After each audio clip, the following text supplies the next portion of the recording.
14 nominations. For decades, that was the previous mark of Hollywood. Titanic, La La Land, All About Eve, The Untouchables. This year, a movie about vampires just hit 16. If you check Letterboxd, you are going to find a lot of mixed thoughts about the movie. Half the internet thinks it's awesome and a cinematic masterpiece. But the other half thinks we're being gaslit by the Academy. Are we witnessing a bold, outstanding, culture-shifting film that future directors will study for decades?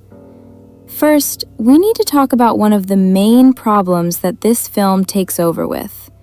Ryan Coogler spends the first 60 minutes doing something risky. He doesn't give you horror. He doesn't give you vampires. He gives you a slow but atmospheric period drama set in the Jim Crow South era, mixing music and history together, all while focusing on a Black community. Coogler called it genre fluid, but horror fans called it plain, pointless, and boring.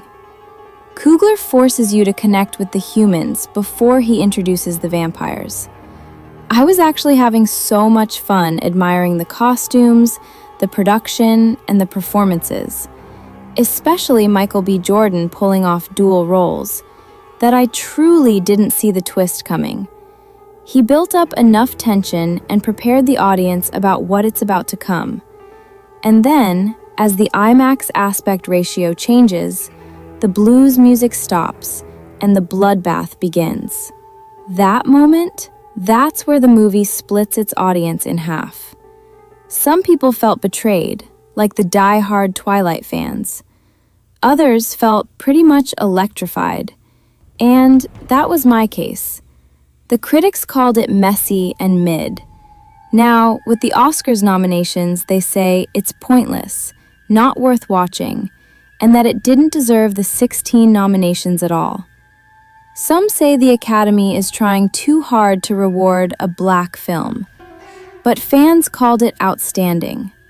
Someone in Letterboxd said that future filmmakers are going to look back at this as the film that inspired them to enter the industry. And, to be honest, I get it. Sinners has pretty much everything. As I said before, it's a drama period piece with a lot of music and action involved.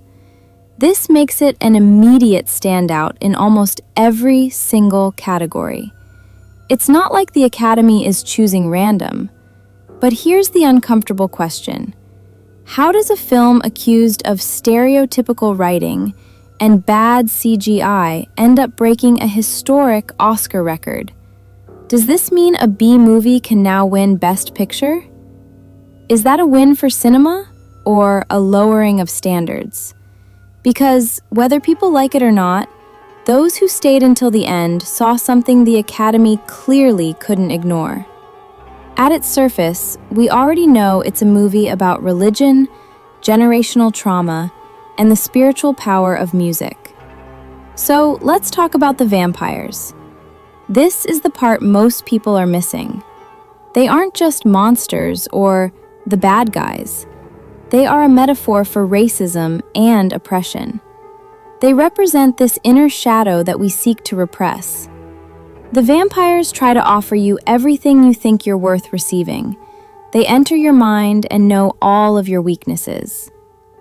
Coogler turns historical pain into a monster you can actually fight. But here's why that makes people uncomfortable. The film literally compares them to a new Ku Klux Klan. It suggests that racism is a parasite that drains a culture, while offering immortality. Critics argue it's too on the nose, that the social commentary is a sledgehammer. And for a lot of people, this was referred to as woke garbage, because the story is neither meaningful nor powerful to Black people. And this is where the whole woke propaganda debate starts. Is the Academy rewarding Sinners because it's the best film, or because they are terrified of the backlash if they don't? I don't know if that's the case, but once you start analyzing it, You will eventually ask yourself so many questions. Scrolling through Letterboxd feels like entering a hive mind. The one-star Letterboxd reviews are brutal. They call it overhyped, astroturfed, and critic bait. They say the coloring is off, and the CGI in the God versus devil conflict feels like a video game. So, we have a film with very mid-writing, according to some, and historical accuracy, according to others, sitting at the top of Oscar history. I actually think most of what they did was very spot on. They created original songs like I Lied to You, Pale Pale Moon, and Travelin'. And if we talk about the scene where the vampires are singing and dancing to Rockin' Road to Dublin, it gave me major chills. It was creepy and clearly demonstrates the control Remick already has over them. In my opinion, it is one of the best scenes from the film. And this takes us to another point I want to address. Let's talk about something that absolutely deserves its nomination. Costume design. Ruth E. Carter is not new to this. She's an Oscar-winning legend. Sinners is filled with beautiful and detailed costume design by Carter. She did a lot of research of 1920s and 1930s looks, and also referenced pictures of how Black families used to dress. She wanted to capture the simplicity of their lives and really did a good job transcending it to the outfits. I think the costumes are very underrated compared to the score and cinematography. The menswear was really spot on and immaculately tailored. It felt authentically vintage. I particularly love Carter decided to assign the twins a representative color to reflect their identities. Stack's use of red is on point, as it captures his fiery personality perfectly. By contrast, Smoke's color is blue, as it mirrors his calm, steady demeanor. I could ramble about these details forever, but I'd never finish. Moving on to the women's outfits. Mary's dress at the juke joint is a standout for me. It's completely beautiful.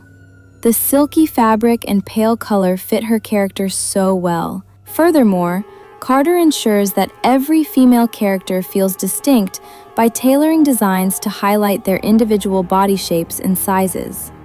The dress's silhouettes and the details feel timeless. They also highlight their unique femininity. And here's something people don't talk about enough. They had to create multiple versions of these costumes for continuity, especially for the horror sequences.